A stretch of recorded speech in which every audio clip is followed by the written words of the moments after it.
Just like the street lights lit this town, like a fire in a blaze, gotta burn it down. Can't be afraid to leave this out. We got this far, don't know how. I see danger in your eyes. They know we'll burn down the night. Coming just like the sunrise. You know that we're gonna light it up tonight. We're gonna light it up tonight. We're gonna light it up just like the sunrise. We're gonna light it up.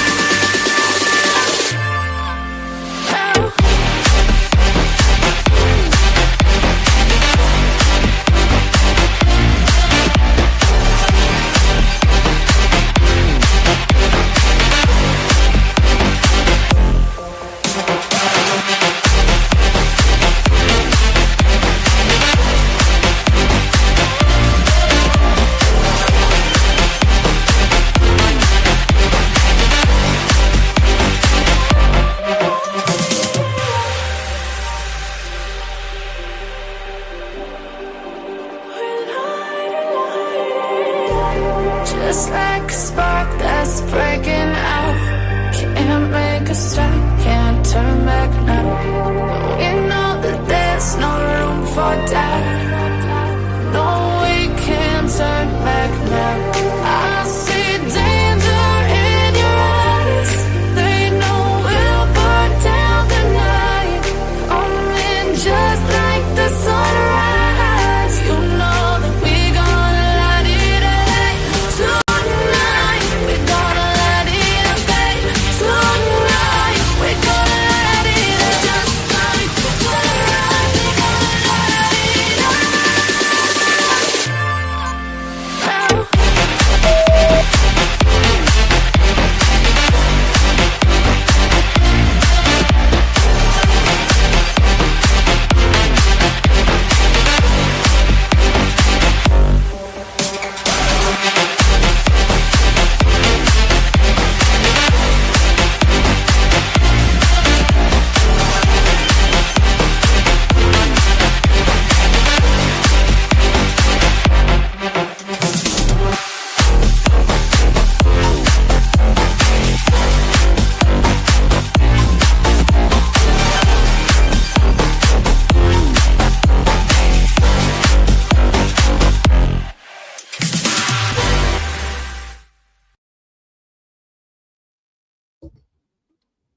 Hey guys, how are you doing tonight? How is everybody doing? Hopefully you guys are having a great start to your weekend. It is Friday the 11th. I should have known that by now. We already did one live and I said it.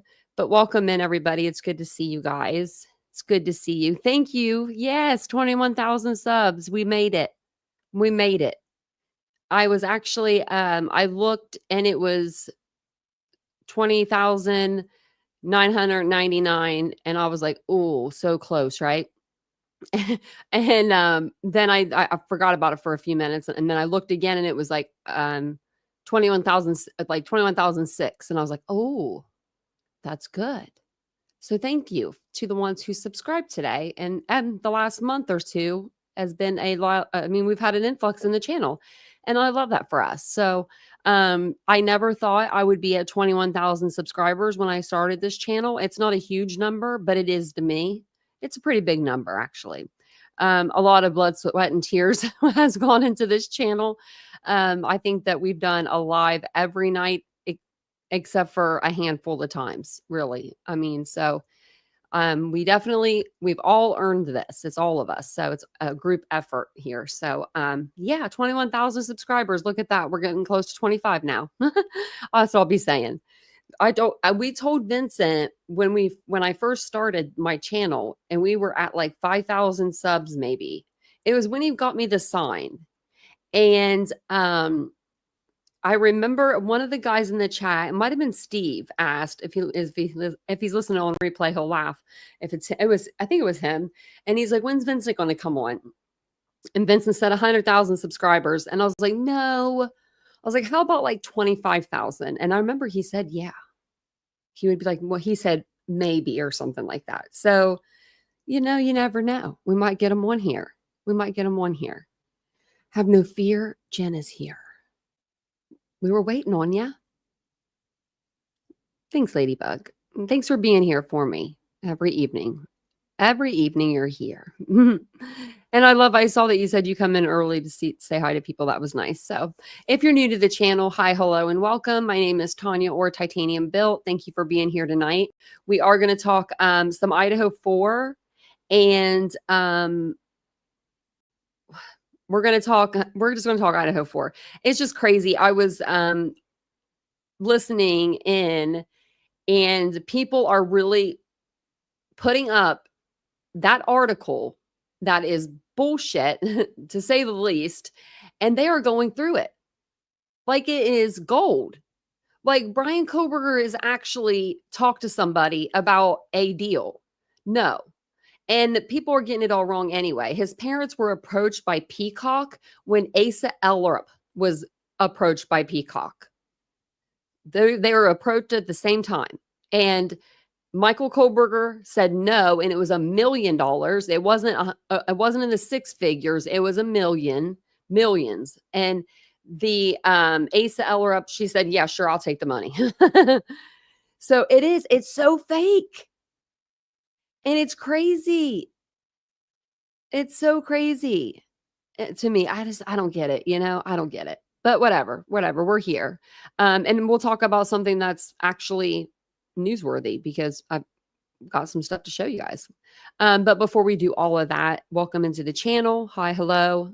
My name is Tanya. I normally don't bitch that right when I get on the channel, but that just gets under my skin because I'm like, I'm over here telling you guys it's fake, right? And then somebody else is telling people it's real when we all know it's fake. Like it's literally like Wikipedia. Anybody can get on there and edit anything. Anybody can get on there and post anything. Anybody can do anything on there. The person that actually did this article, she usually does spreadsheets of men that are like half naked. So I don't know. I guess she got into the Koberger thing. Hey, Cuff you anyways. Hey, Petunia. Hey, Legal Lacey. Are you really legal? Are you legal, Lacey? Do you have your law degree? Hey, Petunia. I like the name. It's really cute. Legal Lacey. That's a really cute name. And hey, Pete. How you doing tonight? Hey, Micro. Oh, grocery shopping. It's late to be grocery shopping, isn't it? Listen to me. I'm like, it's late. I'm over here online. Vincent's at his car right now trying to figure out what's wrong with it. I swear. It's one thing after another with that thing. Hey, Crystal. Hey, Sandra. I might have said hi to you guys whenever I went up. I went up in the chat and then I went back down. I don't know why I did that, but I did. So you're welcome. You're welcome. So anyways, we're going to talk Idaho 4. We're going to talk about, so Xana Kernodle, her mom came out and did an article. She did one with the New York Post. They're real. She talks about the plea agreement and what she feels about it. And before, remember, she was kind of, she wasn't for the death penalty. I remember her saying that on Ashley Banfield. And then the Chapins came out and they did a 7-minute video with King 5 Seattle. And they talk about the plea deal as well, like how it's affecting them afterwards. And I haven't listened to this yet. So this is all going to be like, I wanted to do a reaction with you guys. And then I have some other things I was going to show you guys. Josh Ferraro, the classmate of Brian Koberger's that spoke out before, he had a TikTok channel. Well, I guess he did an interview with Banfield and she said something like wrong in the interview. And he came out and like released a statement. I never watched the interview on Banfield yet. So if we have time, we'll do that. We'll see how far we get. And then I have like a really good article about like the friends of the Idaho murder victims, what they did the night of the homicides. Like they woke up and like what they did. Craziness. Then if we have time tonight, which we might just do this tomorrow, there's another Fox Nation documentary, but it's a podcast. And so maybe we'll go over that. Also, the Gonzalez's came out with a statement. So yeah, tons of stuff to go over. No need to go over fake articles. No need for that. Hey, Felicia, welcome in. How you doing? How's the kids doing? I'm just reading the chat now. He went to get it fixed. The guy's had it for like his whole life, like literally his whole life. He's had it. And he went to go pick it up today. And one of the cylinders or something in his transmission was messed up. So the guy's like, so Vincent's like, well, what do I do? I said, give him the phone. I said, I'm in a mood right now. Just give him the phone. Simple as that, right? Like, and I was like, you're not paying for, I said, you're not, what do we, no, he fixes what he broke. Like, I don't know. It might've been I don't know. He's going over there with his little diagnostics tool because the other guy's tool is kind of old, he said. But as much money as went in, we could have got a used car. Could have got a used car. Should have. I'm missing dental appointments over here because of this. So, you know. Oh, I'm sorry, Felicia. That was probably fun for you. You know, just great. Just fun. That's probably your time to like finally go to sleep yourself. And you're like, oh, great. The kid finally went to sleep and then he peed the bed. Oh, he must have been having a time. I'll pray for you guys. Poor little guy. I remember when I was little, I never wanted to go to bed. That was like the worst thing for me. I'm going to put this picture up and then I'm going to take it back down because I'm going to talk about Xana's mom for a second. But so Xana's mother has been going through somewhat of a transformation. And I showed you guys the pictures the other day. I'm going to show you guys again for the people that haven't seen them, because I haven't seen anybody really post them or show them. But I don't watch a lot of Idaho content. So but I haven't seen it. So I really want to showcase her because at one point, I was hard on Xana's mom. I was. And I'll admit that. I wanted better for her. I knew that she could do better. I knew she could. I just knew it. And she's went to rehab. She just got out of rehab. So as of right now, she's doing really good. So I pray for her and I hope that she has the strength to continue on. It does. I mean, she looks like another whole other person. I mean, I'm going to show you pictures and I'm just like, when I see the pictures, I'm blown away at how much Xana and her mom do look alike. So I don't like to show that. I hate showing this picture because she just looks terrible here. But this was when she was on Banfield back in 2023, the beginning of 2023. She was living out of her vehicle. She just wasn't doing good. She just wasn't doing good. She was wanted by the police. She had an outstanding warrant. I even called, the jail at Nez Perez County. I think it's called Nez Perce County, something like that. I called the jail just to like double check. And they were like, yeah, she hasn't. She said, we can't tell you anything over the phone. She's like, but if it's under that active warrant, then yeah, we update that like every hour. So, she pretty much gave me my answer. Hey, Trixies. And, it's good to see that she's going to I'm going to show you the transformation in just a moment. But as I do that, if you guys don't mind, take a second, hit the like button. I forgot to ask you guys to do that. It's a free way to help support the channel. Also, another free way to support the channel is hitting the subscribe button, the bell icon to be alerted to all my content, and just watching my content. If you'd like to do a little more, you could always become a member. If you're already a member, you could gift memberships, and that way someone else could become a member that maybe can't afford to become one. So thank you guys all for being here. Hey, Ashley. I'm just getting ready to show the transformation again. Hey, Tom. I'm just really proud of her. I hope she stays like this. And this is her today. I don't know where she's at. Is this Washington? I don't know. It's beautiful. The scenery behind her. I mean, it might be Idaho. I don't know, but it's beautiful. I need to go to those states very soon, Colorado, Idaho, Arizona. I need to hit them all up. I've never been there. I just think she looks so good. So I wanted to show those pictures because like, I feel like her word is it's a little more credible now. It's hard to say that, but you know what I mean? Like when she was in the first picture and she was in that state of like, just doom, really, just doom.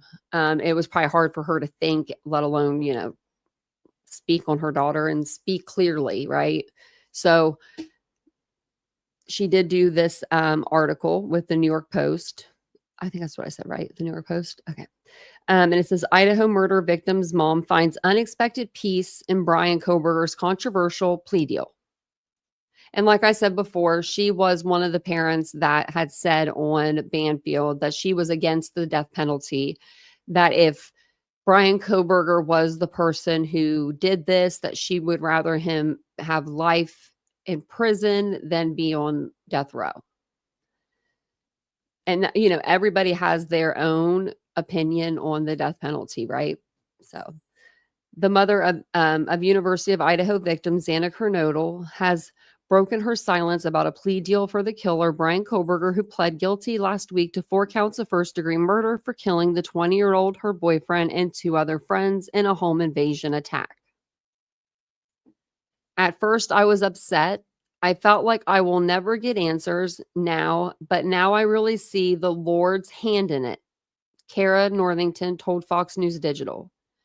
I now can see that God is protecting us from further torment and trauma. While the plea deal didn't require Koberger to explain himself, it puts the case to rest, she said.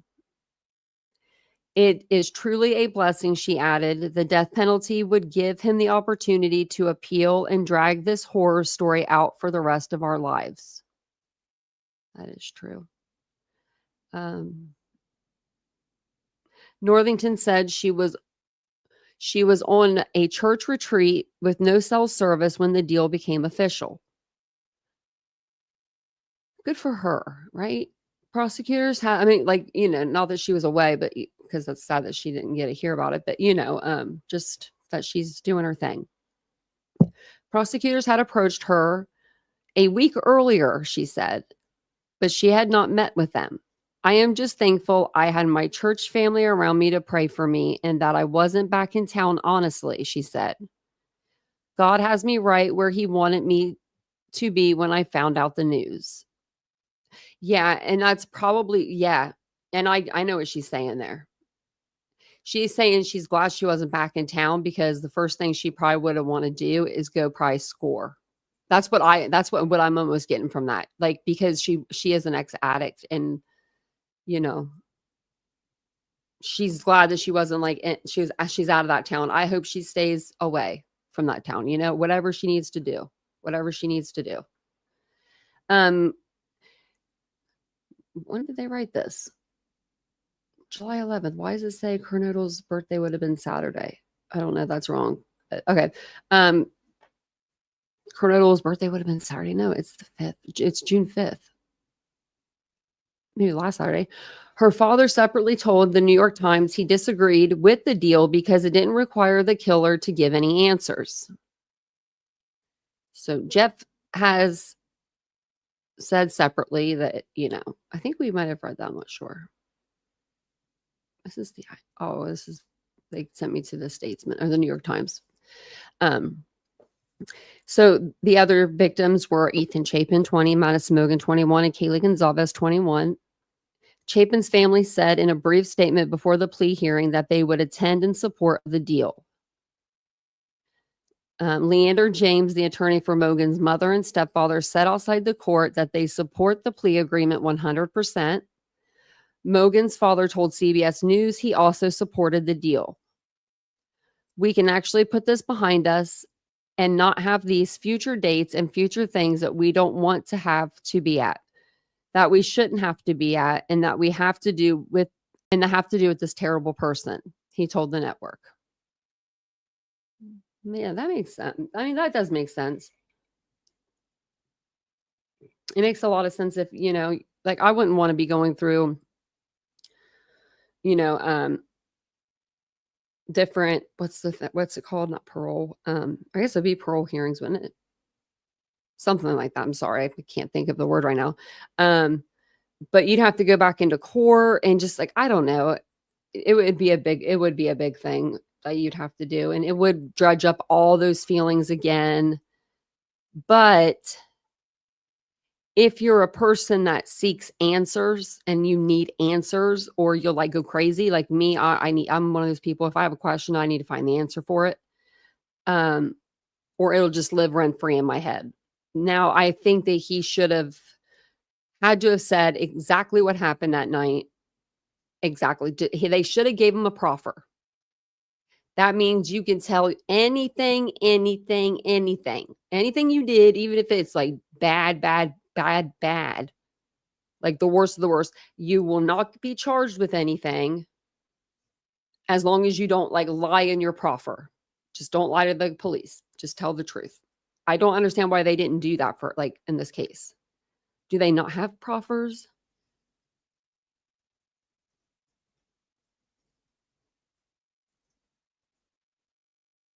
I'm gonna look it up really quick. No, not professors. Wait, here we go. It does exist in Idaho law.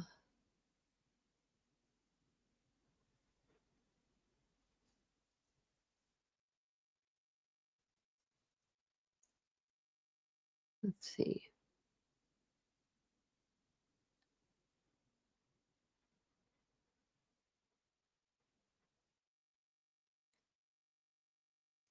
Yeah, just what I said. Okay, I don't know. That's so crazy. That's what I probably would have offered him. I mean, like, just say what you got to say. The family of Kaylee Gonzalez vocally opposed the deal and asked supporters to phone and email the judge and urge him to reject it. The judge called that an improper attempt to influence the court. And I don't know why the judge even really addressed this. Really, he only has a couple more court hearings with everybody. It was, in my opinion, it was the worst time to do it. We're there for Brian Koberger's plea agreement. We're not there because the court got calls on their voicemail. I mean, I'm just sorry. At a bare minimum, please require a full confession, full accountability, location of the murder weapon, confirmation the defendant acted alone, and the true facts of what happened that night, her family wrote in a statement posted to Facebook. We deserve to know when the beginning of the end was. And I agree with that. Their family, they want answers. They want them. I think that Brian should have been able to should have gave them to him. And I mean, he might just shut his mouth and go to jail. He might go to jail and try to off himself in prison. I mean, or somebody might do it for him. I don't know. I just do not see him lasting long in a jail setting. I just really don't. So Koberger was supposed to go to trial next month. Prosecutors had his DNA at the crime scene on the snap of the K-Bar knife sheath. They traced his phone around town and said he had repeatedly driven by the victim's home before and after the murders. Surveillance videos showed the suspect vehicle speeding away after the murders. And 2 eyewitnesses survived the attack, a roommate who told the police she had come within 3 feet of the masked intruder before he inexplicably left the home, and a DoorDash driver who dropped off food for Kernodle just minutes before Koberger killed her. But juries can be unpredictable, and even a guilty verdict, with or without a death sentence, would have faced years of appeals. Under the terms of the deal, Koberger waived his right to appeal and forfeited his chance to move for a sentence reduction under Idaho law. So you're just going to rot away in prison, Koberger. And you're probably going to be wearing this vest for the first few weeks, I would say, that you're there. First few days. I don't know. They might just throw him in. I don't know how this is going to work. You know, he is a high profile inmate, right? I would think, and he's been segregated for 2.5 years. He's been by himself for 2.5 years.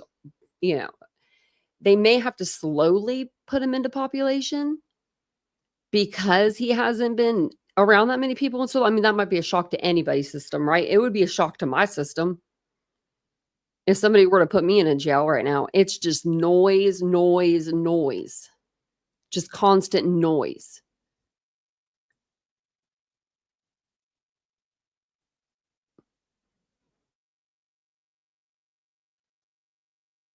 Oh, was he into the Elliot Rogers case? We went over that. Like BK and Elliot Rogers. We went over that like in March. I think, or May, something like that. Did you know that? What was it? I've never heard anyone else say this. I was surprised. I was like, oh, I found something, a clue. The same fraternity that Elliot Roger, I can't remember which girl now. It's going to bother me. I'll figure it out. But because that's pretty important. But the same sorority that Elliot Roger tried to break into, but he didn't get into, like he was knocking on the door and they didn't answer, was the same sorority, I believe, that Kaylee was in. I want to say Kaylee or Maddie, one of them two. I mean, obviously, because there's only, the other girls were in the same sororities as them. But yeah. So I don't think that's a coincidence, Kaylee, you think? I can't remember if it was Kaylee. Yeah, Kaylee or Maddie, but I think it was Kaylee. Because I'm thinking it was Pi Theta Phi or whatever it is. Like the 3. And I think that Kaylee or Maddie's was only like 2 or something, like Phi Beta or something. Or they're hard to remember. Oops. Let me know if you guys have ever been in a sorority. I've never been in one. Never been in one. I don't know if I think I would have liked it. I don't know. Maybe we'll have to go back over that. Going to walk Dale. Does Dale really go on little walks? He's so little. That's so cute. Oh, Vincent might be home. Let me wait a minute before I turn this on, just in case. We're going to watch this video of Ethan's parents and how they feel about after the plea deal with Brian Kohberger. Look at these pictures. I found some pictures actually of all 3 of them, and they were like really sweet. They're really sweet pictures. No, not home. Okay, here she comes. She's going to come back and get on her chair. Yep. Okay. If you guys don't mind, take a second and hit the like button for me. It really does help the channel. I appreciate you guys being here. You do laps around the block. Oh, you had to carry him. Oh, that's cute.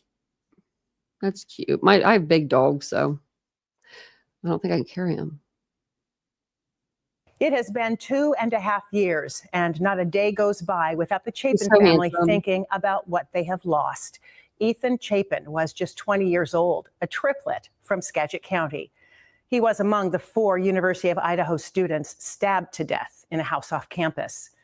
Last week, their killer, Brian Kohberger, copped to the crimes, admitting guilt without giving any explanation as to why he did it. Sentencing later this month will bring this legal case to a close, sending him to prison for life. But for the victims' families, including the Chapins, it's just the end of a chapter in a tragedy they have to live with. Tonight, they go on the record from their home in Idaho, where I sat down with them in the hours before they learned Kohberger had accepted that plea deal.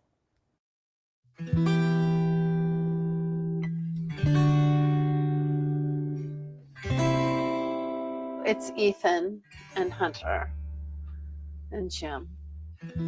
They were the cutest kids. Look at that picture. I just think about him. Mm-hmm. It's hard. It's hard. You'll see that Jim starts talking more. I feel like he does anyway. I just miss him walking into a room and saying something funny. He was Look at the king dog. of one-liners.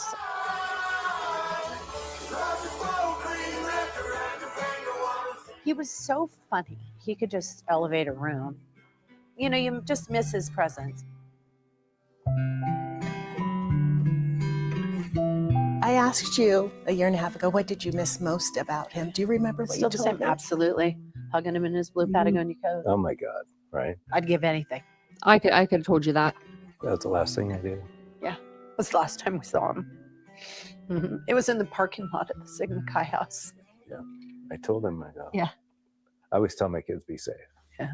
I told him, you be safe. He goes, oh yeah, I will. Just a moment ago, Moscow police confirmed 4 people were found dead in a sad. home just steps away from the University of Idaho campus. Every single day, there's probably a moment between the two of us where we are just like, boy, how did we ever get here? You imagine your entire life, and this isn't how you think it's going to go. We've come a very, very long ways from that point. I mean, you learn to just tuck him in a place, and for me personally, he's tucked in my heart and my soul, and you really have to work at moving forward. It's easier now because, you know, the kids are out of college and they seem to be doing very well. And for me, that's a win-win. Oh, look how young they were. They all had braces. Look at this. They all had braces at the same time, even. Like they did, like, wow. Could you imagine being a triplet? You do everything together. I'm even getting braces. You sent them back to the University of Idaho after this all happened. Why was that important to you? They had to go back. Yeah. Why? Because they had to finish what they started. Yeah. Honestly, Ethan would want that for them. And we played that card. Now they're college graduates. Right. What was that day like? What was it like? It was amazing. It's so cool. You know, it's just a very special day. Jim and I had decided that what we had to do was actually tuck Ethan away for the weekend. The elephant in the room was obvious, but it was all about Maisie and Hunter. They did it. I mean, I say that they went from the bottom to the very top, you know, graduating with honors their last semester, both of them, and the resilience that they have shown is, in my opinion, shocking. Let's talk about Maisie and Hunter. It's been an adjustment for them too. You shared a story with me about just even getting their driver's license. Oh yeah, that story is so bittersweet. The DMV lady pulled up their birth dates, and of course there's a third, you know, kid with the same last name on that birth date, and the woman said to them, "Where's Ethan?" So they quickly were like, he's at work. I think they told a lie about where he was. And they left, and they agreed from that day forward to tell people that they were twins. And not to ever downplay the fact that they were triplets, but to eliminate a very uncomfortable conversation. Took us. That's really sad. That's like super freaking sad. Like really, really sad. They just think like you're triplets. I guess you just wouldn't want to have to tell the story every time you. I can understand that. I can understand that. I really can. I can understand that. That's sad though. A minute to be like, yep, they're twins. I mean, it's tough. You have to. You have to let them say that. Those tiny little things that you don't think about, holy, they're tough. His truck is still downstairs. Yeah. Oh. His Jeep is here. He loved that Jeep. Yeah. He had a lot of fun with it. Take really good care of it. I mean, he loved it. I talk to him every day. When I'm cleaning this Jeep, I constantly have a conversation. I say, "Hey, I'm cleaning your Jeep again," and you know, I know he can see it. I don't know. There's just a lot of him in there. I even smells like his shirts and stuff. You know, he just. Oh. I don't know. It's just tough. You know how much he loved this and all the good times he had in it. Priceless. That's sad. My eyes are getting teary. Where do we start? What's helped us is that we just created all these things in his name, which helps a lot.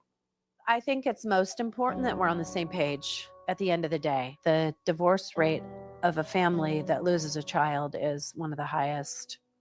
And I can see how potentially but just not for us. We just made a decision. We're just going to get through this thing together. You just have to stay positive because it's so easy to go negative, and negative's not going to get you anywhere. There's something good you can find in every single day, even on the worst day. You have to try to get one good thing out of the day. Yeah. And it can be the smallest of things. The smallest. Some on your toughest day, it could be the smallest thing. A beautiful thing for me personally as a mom is that I know, even down to the last minute, that he knew how much he was loved. I'd say for people, you just make sure you hug your kids before you leave.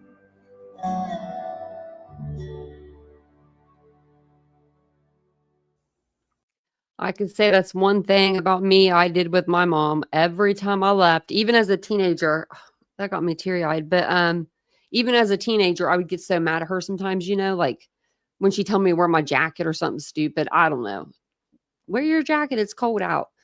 But even if I was really upset with her, I would still, her and my dad both, of course, but I'd always give him a kiss and a hug and I love you, goodbye, like, because you never know. Like, you just never know, it's just really sad.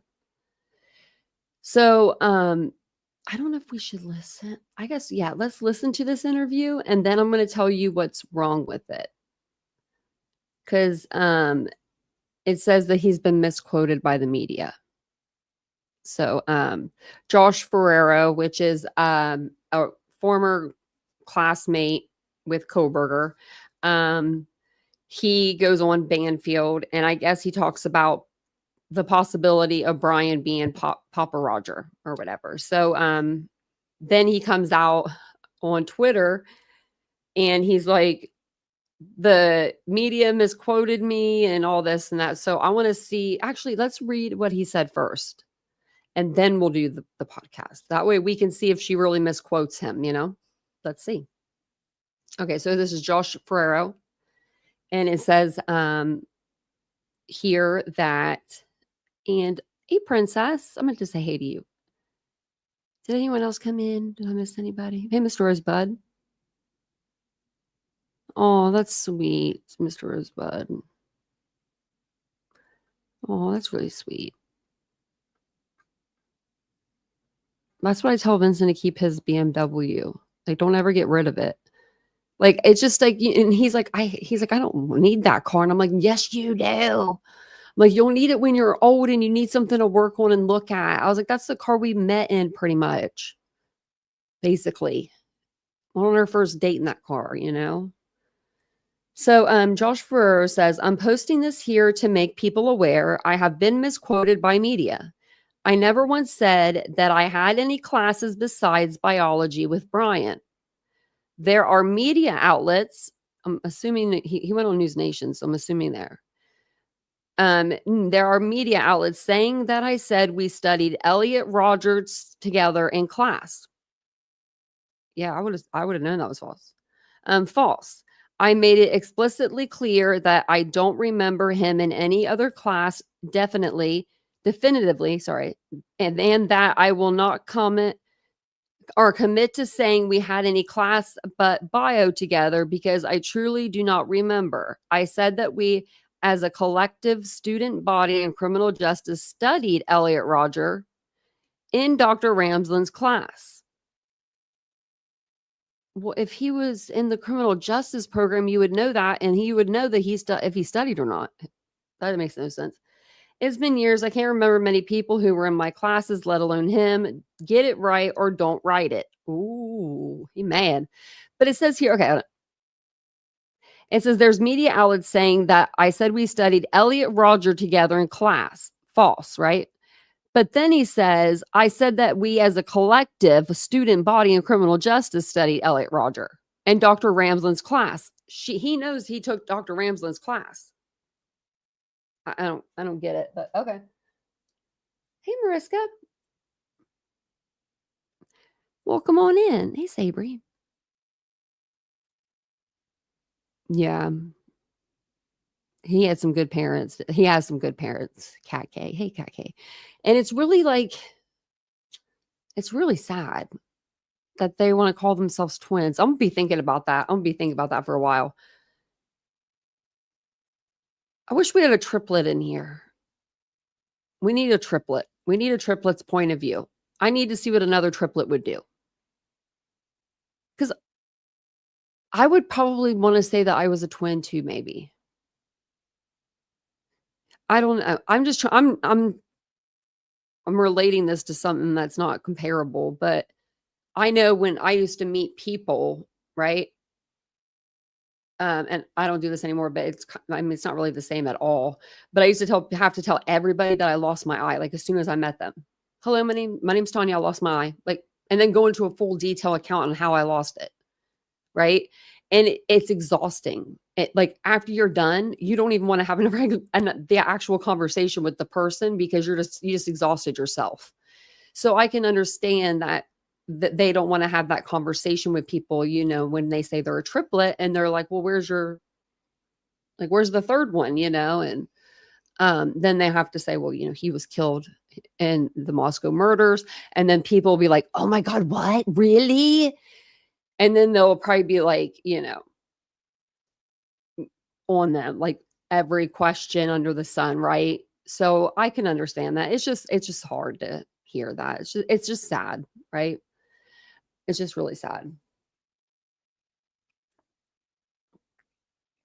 Boone. Hey, Boone. Welcome in. We're looking. She's looking at me. Okay. I thought she was snoring. That's the other one. So the next thing I wanted to show you guys really quick was this Daily Mail article that came out. This came out, who cares? July 10th. It came out July 10th yesterday. I'm like, who cares at this point? But I thought it was pretty interesting. I was reading it and I was like, oh, that's kind of creepy. So we didn't hear. If you watched the docuseries, there is a new docuseries that came out on Prime Video, and we have it on our Patreon. So it's available on Patreon if you guys want to watch that. I don't know where I'm at with my notes. But I'll put the link in the chat for it if you guys do. But on the documentary, they were talking about how they never lock their doors. Like one of the girls was like, yeah, and we never lock our doors around here. Now they do. But this is what it has to do with. So it says, an eerie feeling appeared to sweep Moscow, Idaho around the exact same time that mass murderer Brian Koberger broke into an off-campus student home and murdered 4 victims in a horror knife attack, it has been revealed.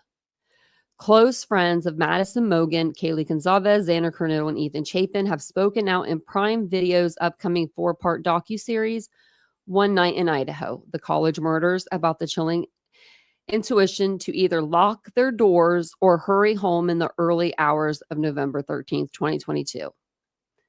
Young couple Hunter Johnson and Emily Allen, I don't know how to say her name, who later found their friends' bodies, revealed that they suddenly, this is the part I was like, oh, they suddenly woke up in the middle of the night and felt the urge to lock the door to their apartment near the victim's home at 1122 King Road.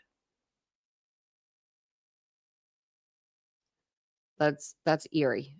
Like you just wake up and you're just like, I think we should lock the doors. Like they suddenly woke up in the middle of the night and felt the urge to lock the door. This is going to sound really weird, but that night me and Emily woke up in the middle of the night. Johnson recalled. Adlant said that as soon as she woke up, she saw Johnson locking the door, something that they and their friends never did in the small, safe college town that hadn't had a single murder since 2015. I don't think I ever locked that door, she said. My parents never locked the doors until 9/11. Adlant, I don't know how to say her last name. Sorry if I'm saying it wrong. Let's see if we can pronounce it here. I hate saying their names wrong. Alant. Later added in the show, I don't think I ever locked a single door in Moscow. I felt like there was something pulling me towards doing that, Johnson explained. The same night, fellow University of Idaho student David Bertra was having a sober night, meaning he had volunteered to be sober to drive other students home from nights out. And can someone tell Hunter this isn't a good haircut for him? I mean, no offense. At around 4 a.m., he said he was dropping people off at an apartment complex close to 1122 King Road. He recalled how his intuition told him that something wasn't right. I remember thinking to myself that it was eerily silent, he said. Usually you can see the last remnants of people leaving a part, but it was silent. He added, I hustled up and got home as soon as I could, like my intuition was telling me something was wrong before I even knew. Their inklings weren't wrong. Unknown to any of the students at the time, something horrific was about to happen to 4 of their friends. Just after 4 a.m., criminology PhD student Kohlberger broke into the 3-story home at 1122 King Road and stabbed the 4 victims to death in a crime that shocked the college town and the nation. And internationally. Last week, after 2 years of protesting his innocence, 30-year-old Kohlberger finally confessed to the murders, pleading guilty as part of a plea deal to save himself from the death penalty. Yeah. Makes me very upset. He told us for 2 years he was innocent. Well, he didn't, and Taylor did. Do you think she knew this whole time he wasn't innocent? Or do you think she was surprised or something? I think she knew. Sorry, I think we did it right. Yeah. His motive for the murders still remains a mystery. I don't know what that picture was. Oh, it's probably like, I think it's the video for the one night in Idaho. Yeah. He has no connection to any of the victims or their friends. During the change of plea hearing last week, Latah County prosecutor Bill Thompson told the court Kohlberger may have not planned to kill all 4 of the victims that night. I believe that, but he did. Like that's the thing. Oh, but I didn't mean to do it. It doesn't matter especially when it comes to murder. We will not represent that he intended to commit all the murders that he did that night, but we know that is what resulted, he said. Thompson did not reveal who prosecutors believe was Kohlberger's intended target, but sources close to the investigation previously told Dateline it was believed to have been Mogan, based in part on the path the killer took after entering the 3-story student home. Kohlberger planned his attack for some time, buying a K-bar knife from Amazon months before the murders and months before he had even moved from his home state of Pennsylvania to Pullman, Washington, to enroll in criminology PhD program at Washington State University. So he had to have drove there. Hold on one second.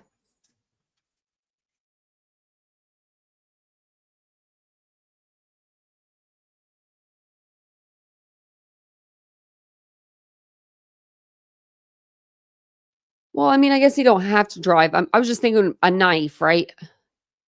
I guess if he put that on the stuff that goes on the cargo, like on the plane, I guess they wouldn't probably have that wouldn't be as big of a deal.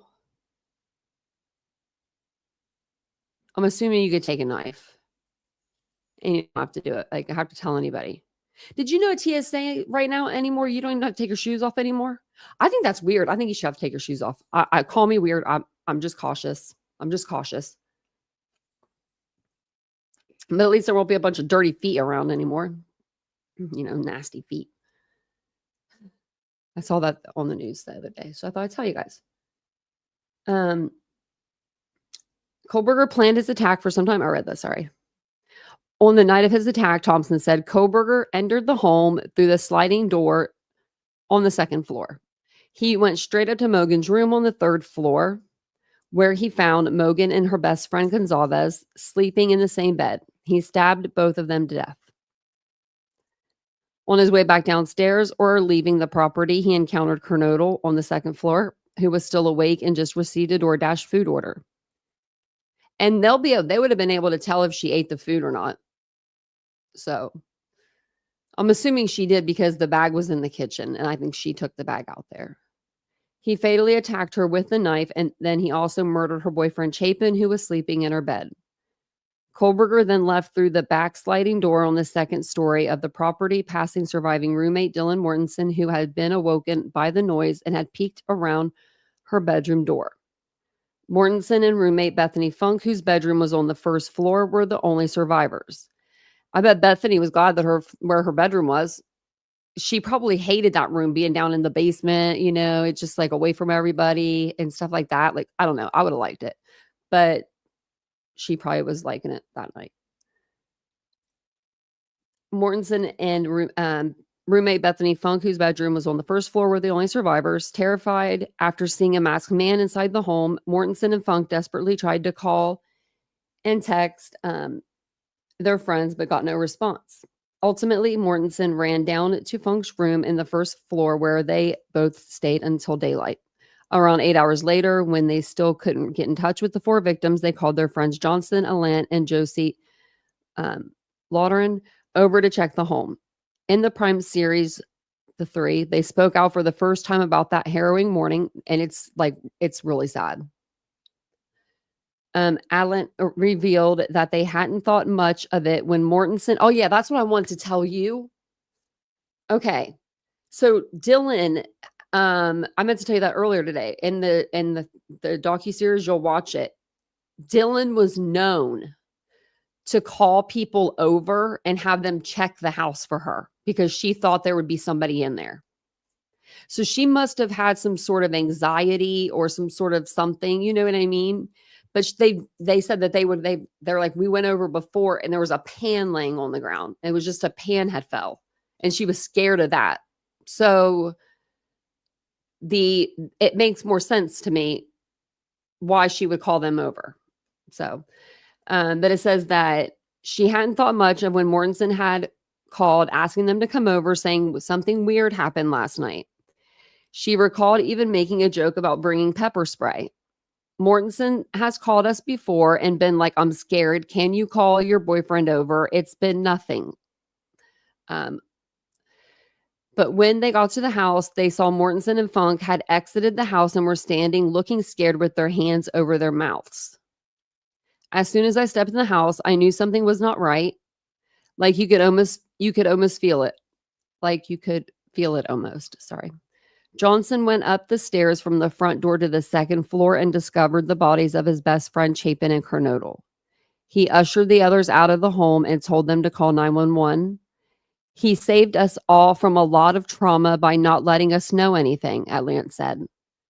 The distressing 911 call was made and police arrived on the scene to find Kernodle and Chapin deceased on the second floor and Mogan and Gonzalez dead on the third floor. Chapin's triplet siblings, Maisie and Hunter Chapin, also spoke out for the first time in the Prime video series, with Maisie revealing the heartbreaking final text message from her murdered brother hours before his death. Look at these pictures of Kohlberger. Oh, that's not Kohlberger. That's not either. I thought there would be. Never mind. The Chapin family, Maisie, Hunter, and their parents, Jim and Stacy, did I say anything? No. Were joined by Alant and Johnson at Kohlberger's court hearing last week to see the killer change his plea to guilty. Those were some of the names that we remember, like when we were doing the seating chart.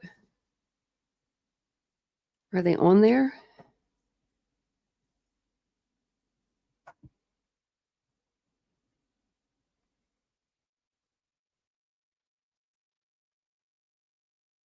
I don't see their name. Like, I don't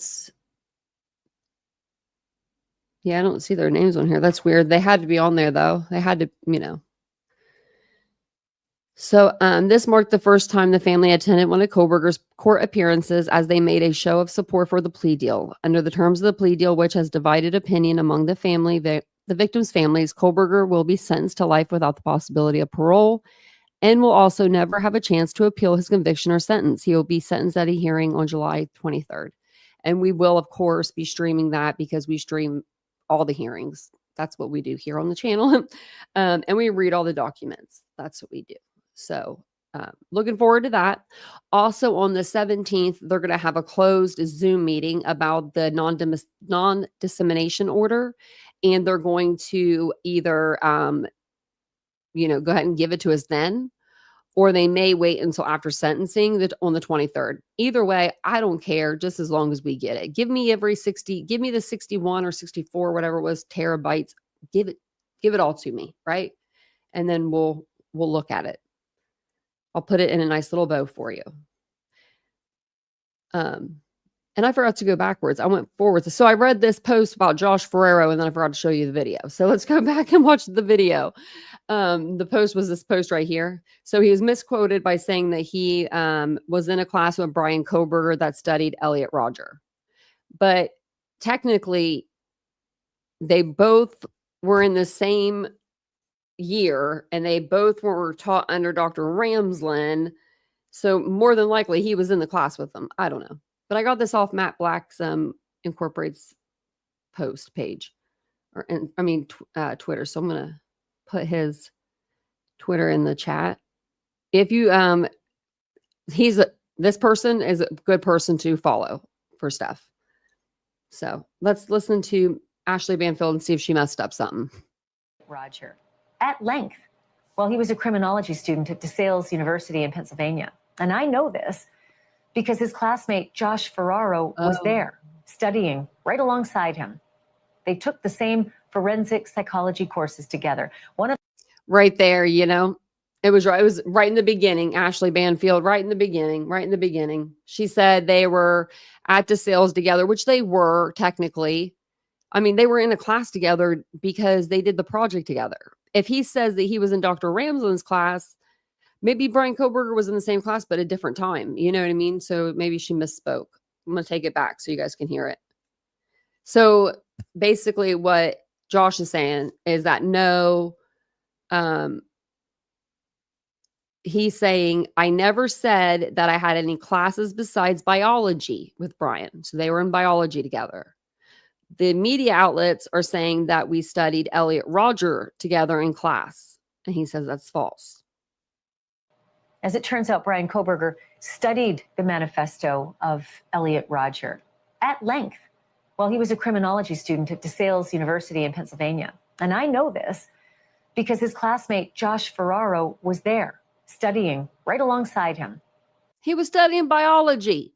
They took the same forensic psychology courses together. One of the classes, in fact, was with esteemed Professor Catherine Ramsland. And Josh made some pretty astute observations about. Right there, he comes up on the screen. He should have corrected that right then and there. I thought she said it like before you know what I mean? I don't know, like where you didn't hear it. Koberger. And Josh is kind enough to join me now. Wow. You should have said, oh no, I'm so sorry. You got that kind of confused. We just had biology together. Bam. First of all, I can't thank you enough for this interview because I, along with so many others, have been trying to get inside the head. Elliot Rodger was an incel who killed a lot of people because nobody would have sex with him pretty much. He thought he was better than everybody. Of Brian Koberger, and it seems like a fool's errand. It seems impossible. So anyone who may have known him or anything about him is like a gold mine, Josh. First and foremost, what was he like? What was the Brian Koberger you knew like? Yeah, so let me clear something up real quick. Oh, there we go. I don't remember a single class we had together except biology. So he does clear it up. So then why is he writing stuff? What I said was that we had, as a collective group of students, took these classes. Okay, I love him. Not together. I only remember biology courses. However, as a student, he was very astute, very diligent, and he was a pleasure to work with. And I heard that there was actually people, him maybe, and then the other guy that he did the drugs with. The guy with the ponytail, the dreads.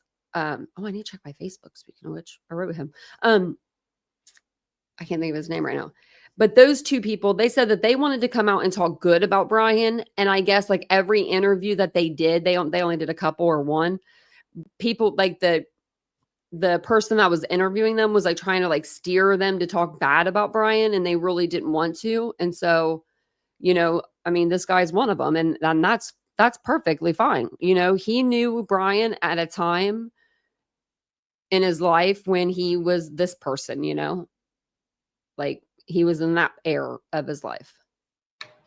We'll go back. He did say some nice stuff. What I said was that we had, as a collective group of students, took these classes not together. I only remember biology courses. Mm-hmm. However, as a student, he was very astute, very diligent, and he was a pleasure to work with. Well, one guy said when they worked on a group project together that Brian did the whole project and didn't tell him, and he didn't like that. So when you say he was a pleasure to work with, was he a pleasure to work with because you're a man? Because all of the reports say if you were female, he wanted nothing to do with you. Yeah, I could say that would be accurate just because during class and roaming around DeSales University, I never saw him really talk to anybody. In the group project, he communicated with me via text and email, and we worked diligently on this project, him and I together with two others who really didn't do much in the project. But when it was time to communicate, he was easy to communicate and text and email and make sure the project and the portions that need to be done were done. But in terms of his interactions with other students, the most telling thing I can say is he really kept to himself. I remember vividly many times watching him in the Starbucks in one of the buildings, and he would sit there with his computer and his headphones in and keep to himself almost all the time. Is there something wrong with that? That's me. He just described me. I have my headphones in at Target every day. Don't talk to me. Don't talk to me. I mean, I don't mind if people talk to me, but like, I'm a quiet person when I'm not online. Like, I really am. Like, I'm an introvert. I have my headphones in. I've got my eye on looking for what I need, you know. So, I mean, you can't be. That's not weird or anything to me. In class, he would answer questions from the professor, but you never really saw him engage or interact with really anybody. Even myself in our group, we didn't have many conversations because he would shut down any kind of small talk. That picture. So, Josh, you know, you can remember somebody for no particular reason. Well, he didn't like small talk. Yeah, don't waste my time. I don't like it either. Time's money. And you can remember someone because of something like this. And suddenly you look at your memories through a different prism. When you look back at the man you see on your screen right now, when you look back at your time with him, do you see any red flags? Do you see anything that now stands out, now makes perfect sense? No, I can't say that I do. I mean, he was like a chameleon. I mean, for everything that's came out, some of the most heinous people look the most normal. And I'm not saying Brian Kohberger looks normal whatsoever, but he definitely, in my aspect, doesn't raise any red flags up until this point. No, these pictures kind of do. But I did notice, you know. That's a whole ass red flag right there. But no, I mean, most of his pictures not. Telling things that, like how you kind of said, my this prism that I'm looking through in my past. And he really kept to himself. Something interesting, he always wore long sleeves, no matter if it was hot or not. And I just remember. Oh, Josh, let me explain this to you there, buddy. Your friend Kohberger was on the needle. That's why he wore long sleeves. He didn't want you seeing his track marks. He always wore long sleeves. Oh my God. Well, I could take a wild guess. For making that distinction, because that was something odd that I noticed about someone, although it bears no weight and no meaning, and that he kept to himself almost all the time. And he was a commuter student, so he didn't spend much time on campus. He came to class and he left. So he wouldn't have a lot of friends. He commuted there. It's not like he lived near there where I think the school DeSales is actually in Allentown, and my dad's from Allentown, which I didn't know that. It'd be great if he was still around to tell me stuff like that, but I found that out.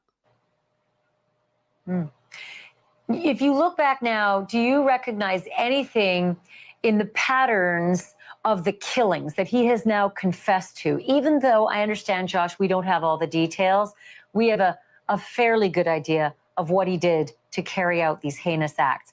But do you recognize anything in the patterns of what he did at 1122 King Road as compared to the things that you all were being taught, the things you were learning about other terrible killers? Yeah, you kind of mentioned it earlier with Elliot Rogers, and something I'd said in a prior interview with God knows who was that in these classes, we go over many times how in the digital age, these people will try to relive that fantasy. Digital age, physical age, doesn't matter, but they're oftentimes going to go back to that crime scene. And one way to go back to the crime scene is to go under a pseudonym like Papa Rogers and enter a community and relive that high. That is something we went over in depth, and kind of, if it does come out ever that he is Papa Rogers, would say that's shocking just because that's very silly. I'm going to dig into that because I thought that I thought that one of y'all said that there was a post after his arrest. Does anybody remember that? To involve yourself back into the crime and leave a digital footprint instead of, being physically there. But we also know that he had went back in that morning, so he might have done both. Do you think, Josh, that Bryan Kohberger is Papa Roger who showed up in those crime discussion groups after the murders? Until someone else stands up and says that it was them, absolutely. I don't see any reason to say that it wasn't him. The pseudonym Papa Rogers in connection with Elliot Rogers makes a lot of sense, especially if he did idolize him as, the king of the incel community and wanted to do it, where'd it go? Even better, pay homage to his name and what he had done in the past. And I haven't seen anything online or anywhere. I guess the picture goes away. Sorry. That says that he isn't, or definitively that he is. So it's all speculative, of course, right now.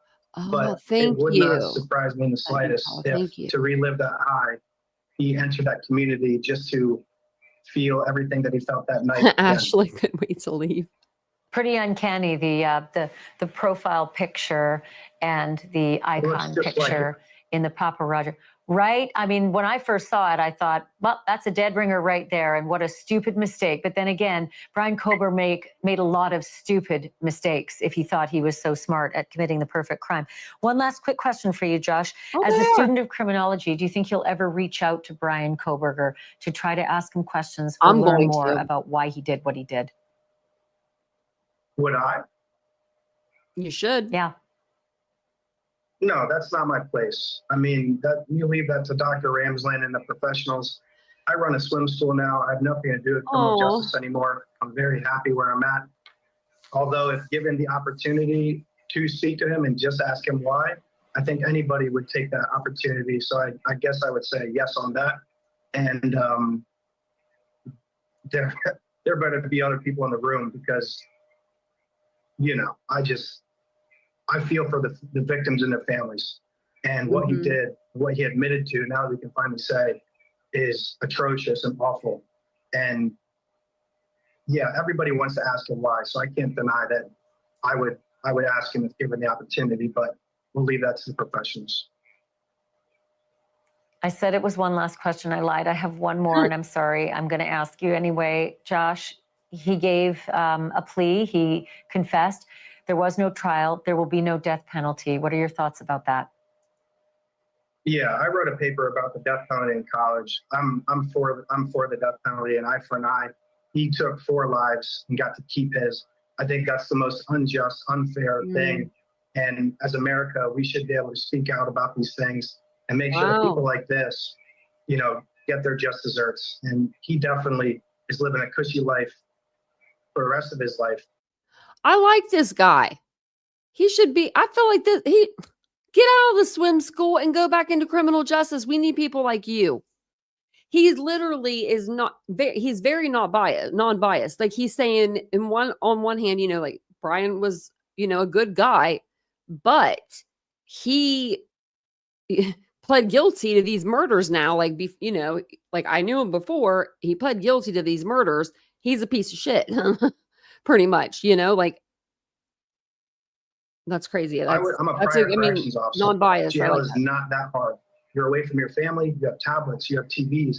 You have activities. You have games. Him and Steve would get along. You have people that literally hand you food. He is going to live the rest of his life in infamy. And I think that that's an injustice to all the victims, all their families, no matter how they personally feel, because I know some of the families felt different. I am a proponent for an eye for an eye, especially when it's 4. Josh Ferraro, can't thank you enough for this time. I really appreciate it. Thank you for watching. Subscribe. Son of a gun got me. Okay. I just pull this up like this, man. Got me. I hate when they like talk at the end because it's so much louder. I don't like that saying an eye for an eye. And that's because your girl's probably got one and she thought about this. Gandhi, actually, the great Gandhi once said, an eye for an eye and the whole world would be blind. Meaning we're not all without sin, right? So we'd all be blind. So I'll take the hit for everyone on that one. So that was Josh. He did say that they only had biology class, but that they did both take Dr. Ramsland's class for criminal justice. So they would have been taught, essentially the same things. So they both would have studied, Elliot Rodger, which to me, that's the guy you would fixate on. Like that's like, you couldn't like fixate on somebody else, like that Joe Swole guy or whatever that's always in the gym, like yelling at people, or like anybody. Elliot Rodger. I know I'm legal lazy. I'm not sure how I feel about it either. I think that if somebody hurt somebody I love,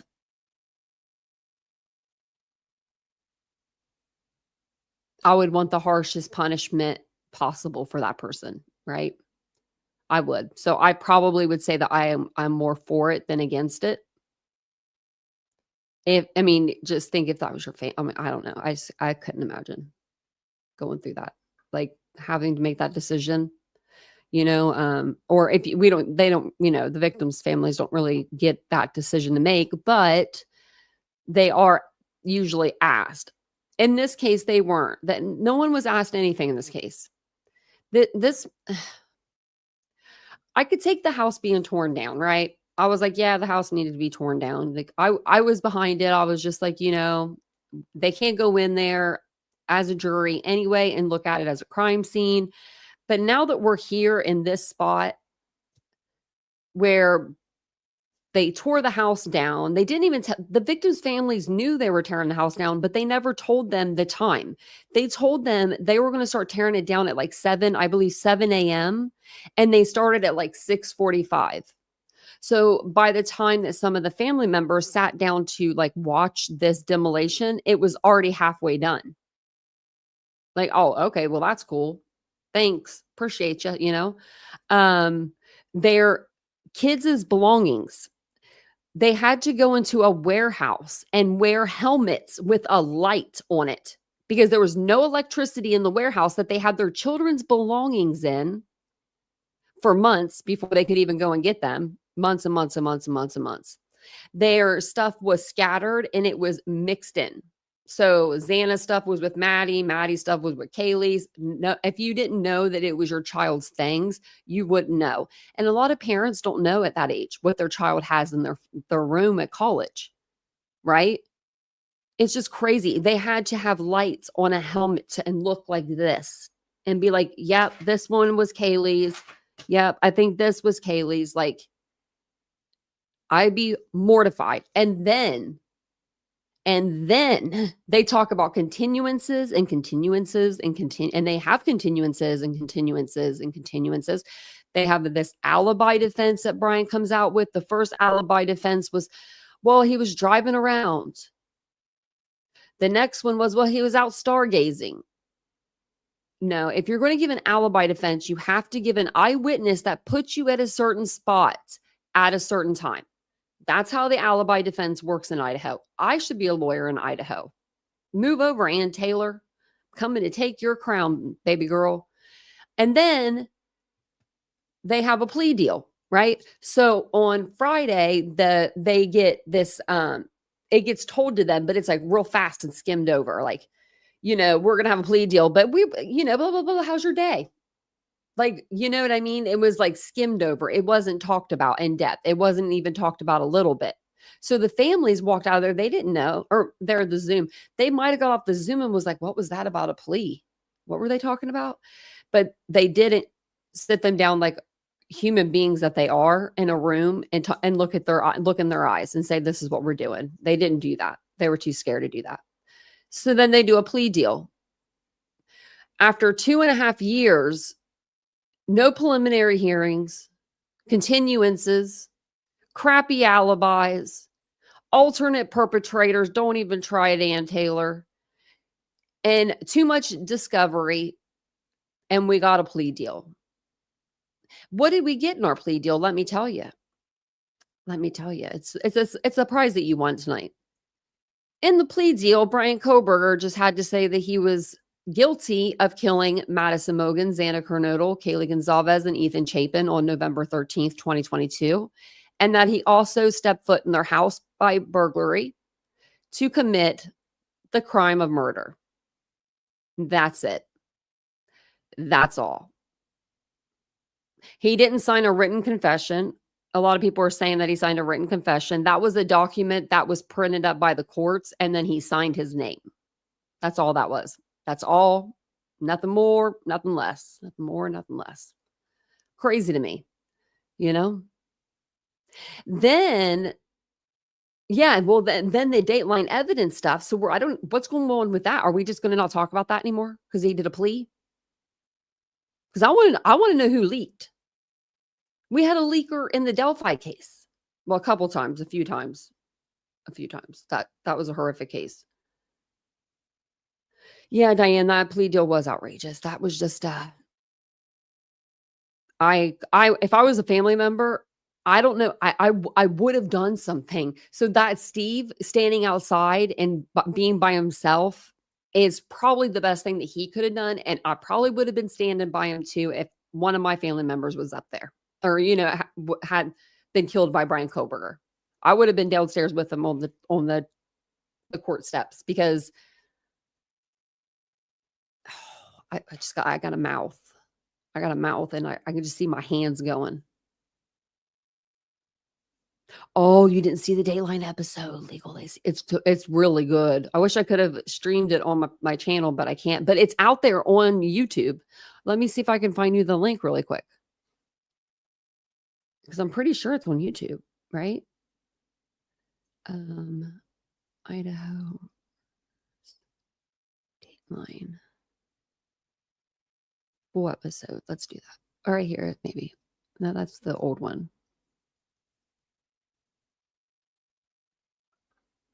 Thought it was on here anyway. Oh, wait, right here. Oh, that's 48 hours. 2 months ago, 48 hours did one. I could have sworn that it was on here.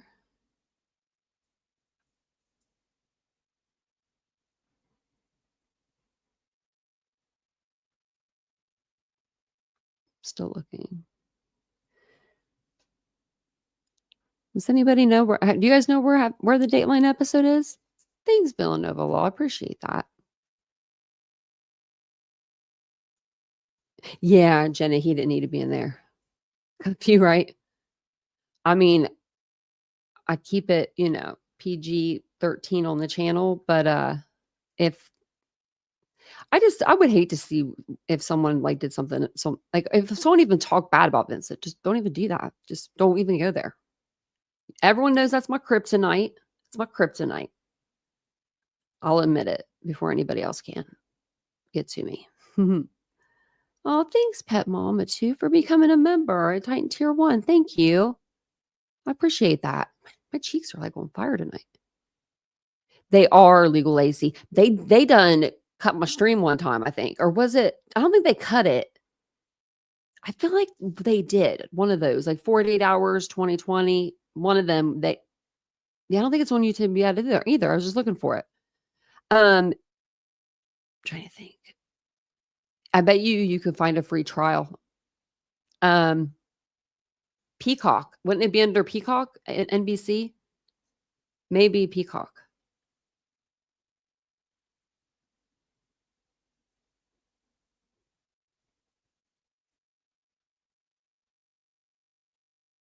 Idaho murder documentary. Let me see.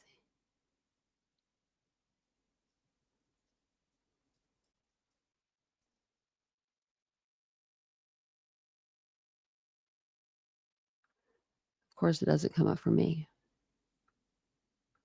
Yeah, I don't see it. But I do have the Peacock documentary. They just came out with a new one on the Idaho murders. And it's an hour and a half long. And we're going to do a live over that. I might do that tomorrow. We'll do either tomorrow or Sunday, but I'll let you know earlier in the day. That way, if you guys want to go and watch it, that way you guys will kind of know what I'm talking about. I'm going to take notes while I watch it and just go over the notes with you on that live. That way you guys, for the people that can't or don't want to do the Patreon, you guys will, get the gist. You'll get the cliff notes. But if you do want to join our Patreon, I'll put the link in the chat. We got a good bit of people over there and I'm loving that. I'm loving it. Is it, Jenna? Does it say to not do that? And to not do an eye for an eye? Because Gandhi said the whole world would be blind. And I love that. Actually, I think that's my Facebook quote. I'm pretty sure it is. Yeah, smash the like button if you guys don't mind. Felicia knows what's up.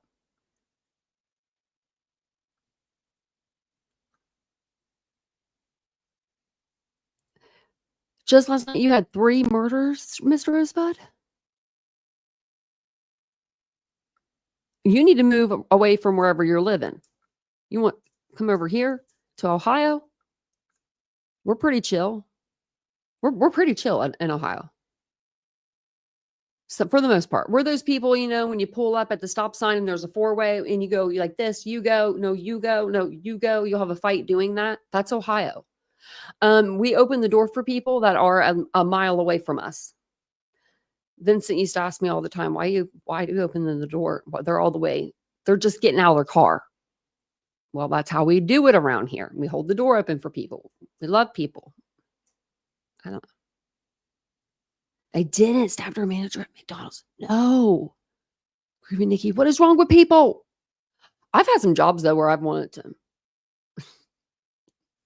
shank someone, but I haven't. You had a mass shooting last week in Chicago. Oh, I love Chicago, though. I love that little beach there. Me and Vincent used to go there like every year. We haven't done that in a long time. Why haven't we done that? I don't have my paper with me right now, so I got to write it on here. Chicago trip would be a good trip. I'll have to tell you on a members only what happened on my last Chicago trip. So I will tell you, though, we went to a bar. We went to Chicago last time. We went into this bar for 2 drinks. I ordered 2 drinks and Vincent gave me $40, I think. Or 60 or something, 40 or 60. I think it was 60. And I ordered the 2 drinks and they were like $68. I about passed out. I was like, I need more money. Because I think he gave me 60 and I wanted to give her a tip with everything. So I just gave her the 80 or 100 or something. But yeah, I was like, it was in one of those sky-like bars where you can go out on the deck and it's just a really cool environment.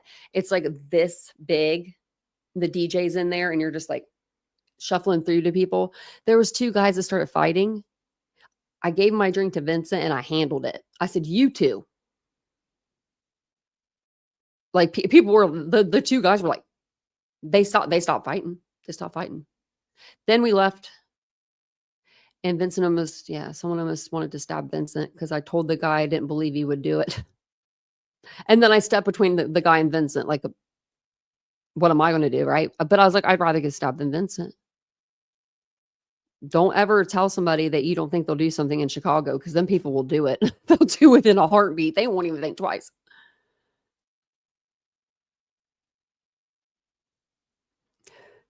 Hey, Chappie. Yeah, it's sad. That's how he wanted. That's how he decided that he was going to be a somebody, I believe, in this world. I think that he wasn't going to go out like Elliot Rodger, you know. No, I'm not going out that way. I'm gonna be sneakier than that guy. And maybe I think he thought he was going to get more murders under his belt. But I truly think that he didn't know that he was going to murder 4 people that night. I think he went there for 1. Now, would he have just killed her? Because Bill Thompson stands up, and this was irrelevant. Because if Brian Koberger can keep that possibility of an alternate perpetrator in there, you know, out in the interwebs or whatever, then don't say anything about the essay, because you don't know Bill Thompson, what he went there to do. You can say, well, he didn't do it. We all know that. You're not telling us something we don't know. So I don't know why you even brought it up. You shouldn't have even said it. Shouldn't have even said it. Why'd you say it? I don't know. Makes no sense to me to stand there and go, I just want to let everyone know, though, that he didn't essay anyone. No essay was involved. No essay. Did you hear me? No essay in the back, and no essay. That's how it felt to me. And I'm just like, okay, just because there's no essay doesn't mean he didn't just kill them. Bill Thompson really got under my skin. 14-year-old girl killed in my town by her parents. Oh my God. 14? How do you have a child for 14 years and then decide to kill them? What is wrong with people? Right? Like, I mean, it's not any different if they were just born, but you know what I mean? You have them for 14 years. They're hitting puberty. Like they're like on the other half of puberty, right? Like girls usually, if it was a girl, like they're usually like 11, 12, 13, 14, you know, that's when they hit. And it was a girl. Yeah. Like, what the hell? What is wrong with people? Well, good. I'm glad he's locked up. I bet the town is stunned. Oh my God. Country thing. People are friggin' nuts. I don't go outside. That's why I don't go outside. I swear since 2020, this world changed. This whole damn world has went to hell in a handbasket. I mean, really, since 2020. Like everything. Am I? No. No, I'm probably just like stunned. Just stunned. I'm just stunned. I'm just over here like, because I don't get that quiet for a while. You're like, oh my gosh, is she okay? Me too. That dude, Paul. I stay in the house too. Anything I can do it here. I can even work out here if I want to, but I go down to the gym. So but I just walk out and walk into another building. And then I go to the pool. That's just walking around the corner. And I only go to Target. That's the only place I go. I love Target. I love me some Target. Y'all got to go to Target and hit up the clearance. See, they hide the clearance from everybody. Take me with you guys on your shopping trip. Just take me on your phone. I will show you where the clearance is. And you'll be saving 30 to 70% off. And you'll be like, what? Did I just fall more in love with Target? Vincent always makes fun of me because he's like, there's always girls here. That's what he says. The other day he said, my mom went to Target. I was like, oh. I was like, what'd she get me? I'm just kidding. I'm just kidding. She listens in. She'll probably send me something out. I'm just kidding. I do love Target though. They do have good sales. Is there really a big orange moon out there, Dion? Because every time I go out and look, there's no moon when I go out there. But I think where I'm parked, like where I'm situated out here, it's that like I don't see the moon. It's on the other side, maybe. I will walk outside though and look at it.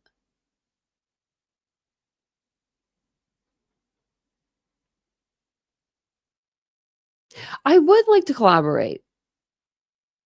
Yeah, I need to get a hold of him. I think we just need to get a hold of each other, that's all.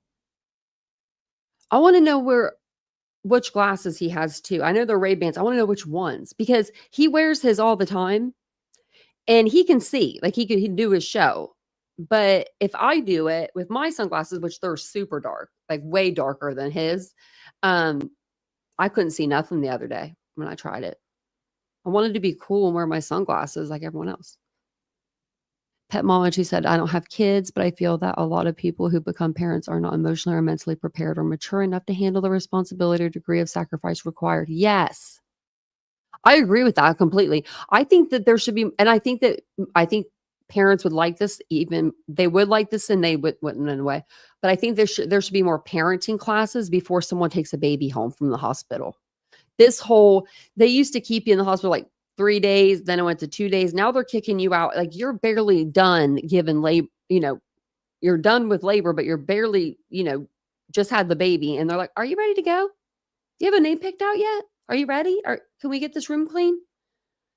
Like, I don't know how to do anything. Like, I'm not a mother neither. I'm not a mother, but I would be freaking out.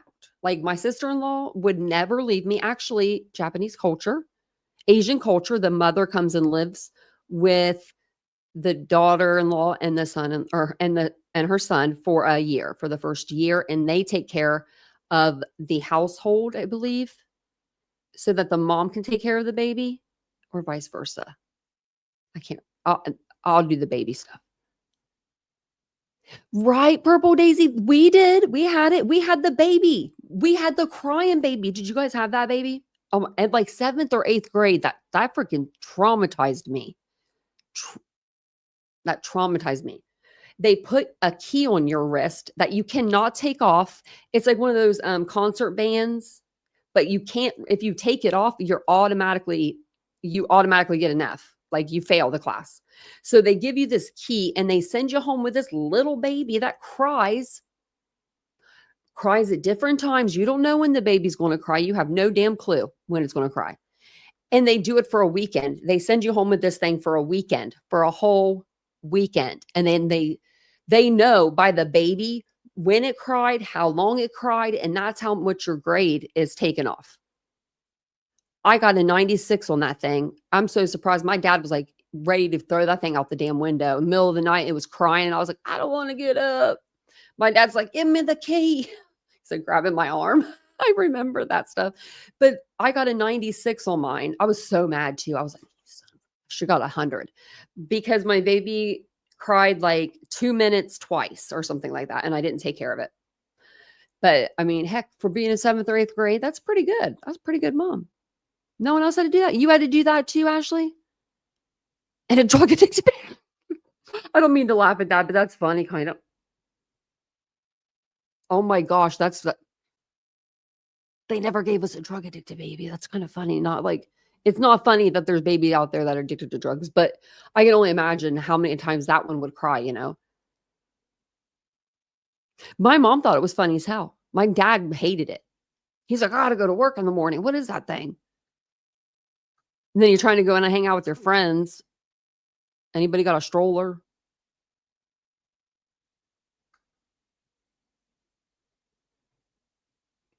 Felicia, you look like you would be a good mom. 2 under 2. I bet you, I would, if I were to have children, I would have liked to have had like 2 children, 2 around the same age. Because I have a lot of friends that are like brothers, sisters, you know what I mean? And they're around the same age and they get along so well. Me and my brother get along great. He's 9 years older than me though, but I don't know how I don't know how we got along so good. I think it's because I don't know. Every time he wanted to do something bad, he would call me. He'd like, okay, let's go have a beer. I'm like, okay, let's sneak.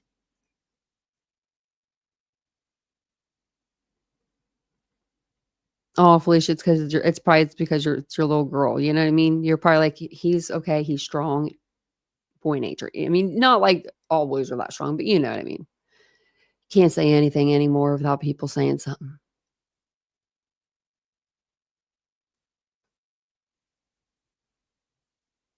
I left the baby in the van with when me and mom went in the movies. We came outside to the cops standing there. Someone called them over a crying baby. Oh my gosh. I bet they did. Oh, I bet they did. Oh, that's terrible. Hey, Chloe. 3 girls, 4, 3, and 11 months.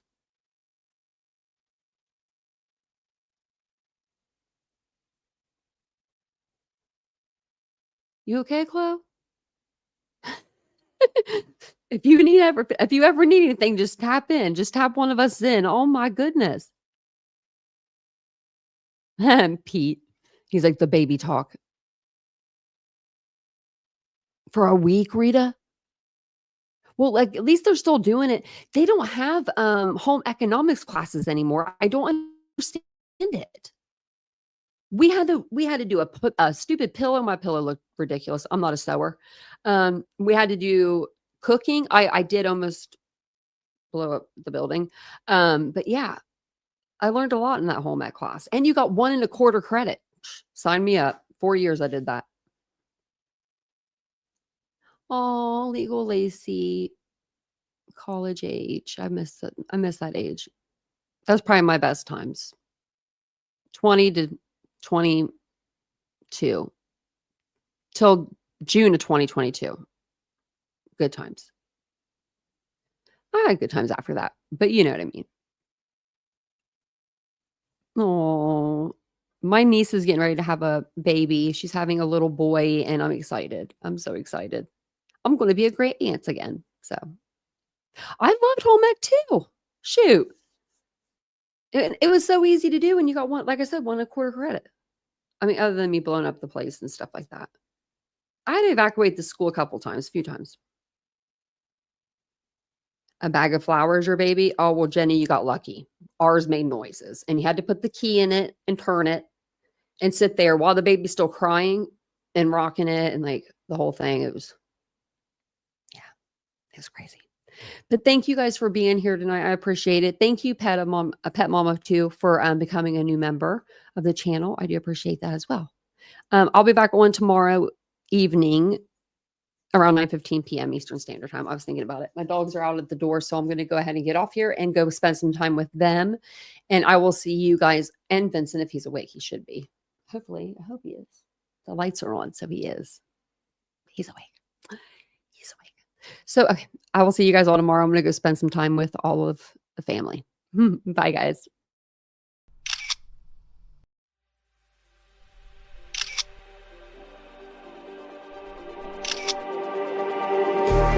Just like the street lights lit this town, like a fire in a blaze, gotta burn it down. Can't be afraid to live this out. We got this far, don't know how.